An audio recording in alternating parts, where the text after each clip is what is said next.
میری عادت ہے کہ میں جب سوتا ہوں تو آنکھوں پہ کپڑا رکھ لیتا ہوں. اگر احرام کی حالت میں ایسا ہو جائے کچھ نہیں ہوگا.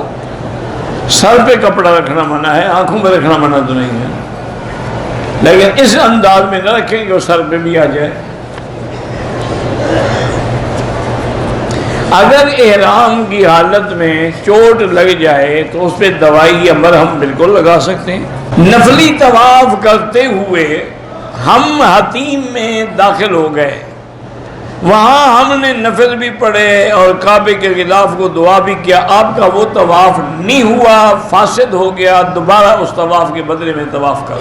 اگر میرا رشتہ دار ہے, زندہ ہے لیکن بیمار ہے, نہیں ہے, اس کے لیے آپ عمرہ کر سکتے ہیں.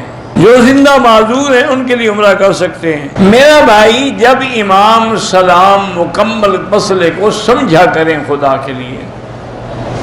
امام جب سلام پھیرتے ہیں تو مسلک حنفی یہ ہے کہ اگر امام ایک طرف بھی سلام مکمل پھیر لے تو نماز کا سلام ہو جاتا ہے. اب مقتدی بھی سلام پھیر سکتا ہے. یعنی امام نے کہا السلام علیکم ورحمۃ اللہ, اب مقتدی کا ہے السلام علیکم ورحمۃ اللہ. لیکن اگر وہ امام کے ساتھ مل جائے یا امام سے پہلے کہہ دے تو نماز ہی باطل ہو گئی. جیسے ہماری عادت ہے, ابھی امام کہے گا السلام علیکم ورحمۃ اللہ, یہ حجر اسود پر بھی پہنچ جاتے ہیں, یعنی فرض نماز باطل ہو گئی, بوسہ دینے چلے گئے. اب جہالت کا کیا علاج ہے؟ لیکن امام احمد بن حنبل رحمۃ اللہ علیہ کے نزدیک وہ فرماتے احتیاط یہی ہے کہ امام جب تک دونوں طرف سلام نہ پھیرتے مقتدی بیٹھا رہے. السلام علیکم ورحمۃ اللہ, السلام علیکم اب مقتدی کیسے, تاکہ اس کی نماز میں کوئی غلطی کا خوف ہی نہ رہے, کیونکہ اب دونوں طرف سلام پھر گیا, امام تو فارغ ہو گیا. تو احتیاط اسی میں. بہرحال کوشش یہ کرنی ہے کہ امام سے سبقت نہ ہو کسی بھی حال میں.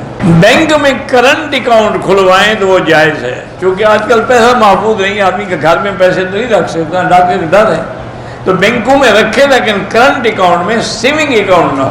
2 سال پہلے میں نے طواف کیا تھا, اس کے 2 رکعت واجب نہیں پڑھے تھے, اب پڑھ لو, جب یاد آئے پڑھ لو. اگر حاجی صاحب استطاعت ہے تو وہ اپنی اضحیہ جو ہے عید والی قربانی وہ اپنے ملک میں کرے گا, یہاں حج کی بکری دے گا. حج کی تمتع یا قران کی بکری کسی دوسری جگہ نہیں ہو سکتی. فَلْيَبْلُغَ الْهَدْيُ مَحِلَّهُ, اپنی جگہ پہ جا کے ذبح ہو. اولاد نافرمان ہے اور بدتمیز ہے, 100 دفعہ سورۃ اخلاص پڑھ کے 2 رکعت صلاۃ الحاجہ پڑھ کے دعا کیا کریں.